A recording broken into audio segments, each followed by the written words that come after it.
안녕하세요. 절세도 기술이다. 세무회계 창공 대표 세무사 김도윤입니다. 산업화 역군이었던 베이비 부머 세대들이 이제 나이가 들면서 자녀에게 부의 이전을 고려하고 계시는데요. 여기에서 발생되는 세금이 너무나도 높다 보니까 상당히 고민이 많으십니다. 왜냐하면 자녀분들은 그닥 이렇게 현금 흐름이 좋지 않다 보니까 그런 부의 이전을 통해서 나오는 상속세라든지 증여세 같은 경우는 부의 이전을 받은 재산을 팔아서 이제 납부를 하게 되거나 혹은 자금력이 있는 부모님들이 이제 세금을 내주고 싶은데 이것마저도 증여세 과세 대상이다 보니까 고민이 정말 많으신 것 같습니다. 그래서 부모님들이 이제 부동산을 이전을 할 때 아무래도 자금력 있는 본인들이 이제 세금을 내게 하기 위해서 대출을 일으킨 상태에서 증여를 하게 되는 경우가 많은데요.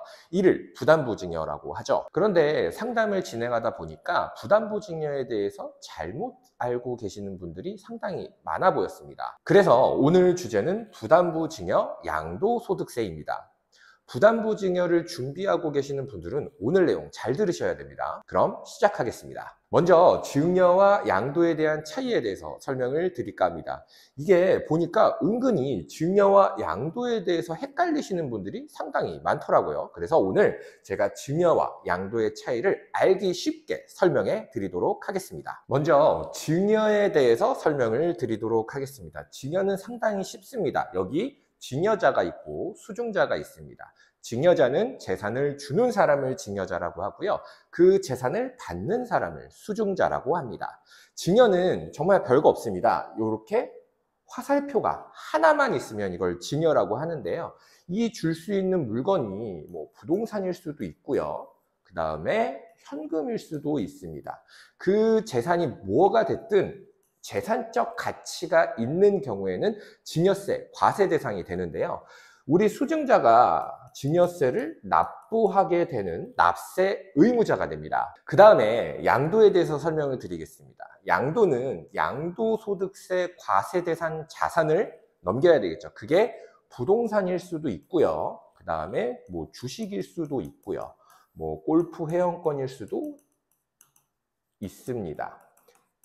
근데 양도 같은 경우에는 증여는 아까 한 방향의 화살표가 있으면 증여라고 했죠. 양도는 이와 반대로 화살표가 두 개가 있으면 양도입니다. 우리가 보통적으로 봤을 때 이제 부동산을 우리가 이제 판다라고 했을 때 이제 부동산을 넘기면 뭘 주죠? 네, 맞습니다. 돈을 주죠. 그러니까 이제 양도소득세를 내는데 이때는 양도소득세 납세 의무자가 누굽니까? 맞습니다. 양도인이 이 양도소득세 납세 의무자가 되는 거죠. 그런데 제가 이제 부담부 증여를 설명드리기 전에 이거를 왜 설명을 드렸냐면 이게 꼭 돈이 아니어도 됩니다. 부동산을 넘길 때 예를 들어서 이렇게 가정을 해볼게요. 부동산을 이제 받았어요.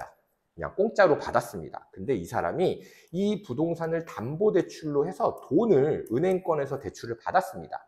그래서 이 돈을 이 사람한테 넘기는 거죠. 그렇게 될 경우에는 뭐가 될까요? 네, 양도가 됩니다. 즉, 이 부동산에 담보된 채무를 이 사람이 양수를 하게 되는 경우에는 이 부동산의 이제 돈 대신에 이 사람이 지워야 할 채무를 대신 갚아주는 이쪽 방향의 화살표가 되는 거기 때문에 이것도 양도가 되는 거죠.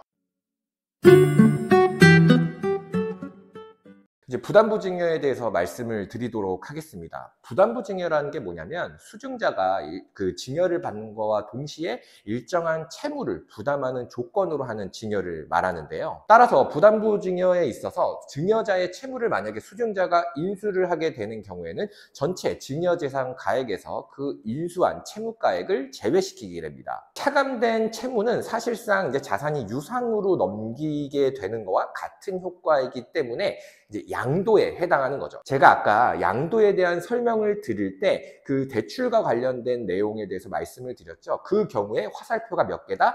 두 개가 형성이 되기 때문에 양도가 되는 겁니다. 자, 아까 설명드린 거를 곰곰이 생각을 해보시면 그 인수된 채무 부분에 대해서는 이제 증여자가 양도소득세 납세 의무자가 되는 거고요. 그 증여재산가액에서 차감된 채무액 나머지 부분에 대해서는 수증자가 증여세, 납세 의무자가 되는 거죠. 근데 여기서 진짜 중요한 건 뭐냐면 이제 뭐 배우자라든지 직계 좀비 속 간의 부담부 증여인 경우에 이제 부모님들이 보통 대출을 받아서 이제 본인 양도소득세를 내려고 이제 대출을 일으키잖아요. 근데 대부분의 그 대출을 넘길 때 그 대출을 부모님이 대신 몰래 갚아주는 경우가 있습니다. 그런데 만약에 수증자한테 진짜 인수된 걸로 확인이 되지 않으면 이거는 부담부 증여로 보지 않아서 전체 가액이 이제 증여재산가액이 될 수도 있습니다. 먼저 이제 부담부 증여에 대해서 이제 채무의 범위를 말씀을 드리는데, 증여일 현재 증여자의 채무로서 뭐 증여재산에 담보된 채무라든지 해당 자산을 타인에게 임대한 경우 해당 임대보증금이 그 채무의 범위에 들어가게 됩니다. 여기에서 중요한 건 뭐냐면요, 증여일 현재 증여자의 채무라는 겁니다. 만약에 제3자 채무에 담보된 경우, 즉 내 부동산이 그러니까 증여자의 부동산이 다른 사람의 채무에 만약에 이제 담보가 되어 있는 경우에는 그것은 부담부 증여가 될까요? 안 됩니다. 아까 제가 설명드린 게 뭐였죠? 증여일 현재 증여자의 채무여야 이제 부담부 증여가 성립이 되는 거죠. 그러니까 만약에 제3자 채무에 담보된 부동산을 제가 증여를 받게 된 경우에는 부담부 증여에 해당하지 않기 때문에 그 부동산 전체 가액이 증여재산 가액이 되는 겁니다. 그렇다면 내가 만약 그 부동산을 받았는데 이 채무를 내가 갚아줬다라고 하게 되는 경우에는 또 다른 내가 증여자가 되고 그 제3자가 수증자가 되는 이제 증여세 문제가 발생할 수 있는 거죠. 그러니까 유의하셔야 됩니다. 제가 이와 관련된 심판례를 하나 소개시켜 드리겠습니다. 국심 2003서 3238인데요. 이 사건 같은 경우에는 증여를 하기 직전에 바로 대출을 받은 케이스인데요. 이 대출을 당연히 일으키고 나서 증여를 바로 넘겼을 테니까 이제 수증자가 당연히 그걸 인수를 하겠죠. 근데 여기서 뭐라고 했냐면 수증자가 아무리 인수를 했다 하더라도 그 인수된 채무에 대해서 객관적인 입증이 없으면 이거는 채무라고, 부담부 증여에 대한 채무라고 볼 수가 없다라는 판결입니다. 이렇게 될 경우 문제점이 되는 게 뭐냐면요, 부담부 증여 같은 경우에는 아무래도 이점이 뭐냐면 첫 번째는 부모님이 납부하는 세금이고요. 그리고 두 번째는 양도소득세이기 때문에 취득가액이 인정이 됩니다. 그만큼 취득가액이 인정이 되니까 세금이 줄어들겠죠. 하지만 증여 같은 경우에는 자녀 공제가 이제 5천만 원밖에 되지 않다 보니까 엄청난 증여세를 낼 수 있는 겁니다. 그 두 세금의 차익이 어마어마하겠죠. 만약에 부담부 증여로 해서 양도소득세를 신고를 했다라고 했는데 이렇게 이제 판례에서처럼 이제 만약에 너 이거 전체가 다 증여야 라고 하게 될 경우에는 증여세와 양도소득세 차이만큼을 또 내야 되고요. 과소신고를 했으니까 그 부분에 대해서 과소신고 가산세까지 붙게 되겠죠. 그리고 이제 납부도 불성실하게 했으니까 납부 불성실 가산세까지 하면 만약에 증여재산 가액이 크다라고 하면 이제 그 내야 될 세금이 수억 원이 될 수도 있는 겁니다. 그러니까 여기에서 시사하는 바는 뭐냐면요, 만약에 이제 이 부분에 대해서 상담을 받으러 갔겠죠. 세무사님한테 상담을 받으러 갔는데 이거 부담부 증여라는 게 있으니까 자녀분이 돈이 없으면 그 부담부 증여를 활용하죠. 그래서 대출을 일으키는 거예요. 바로 증여를 하기 전에 대출을 일으킵시오. 이렇게 만약에 상담을 했다라고 하면 이제 큰일 날 수도 있다라는 겁니다. 이제 뭐 증여라든지 양도라든지 뭐 그런 것들을 세무사님을 상담을 하러 갈 때 가장 피하셔야 될 세무사님은요, 바로 즉답을 하는 세무사입니다.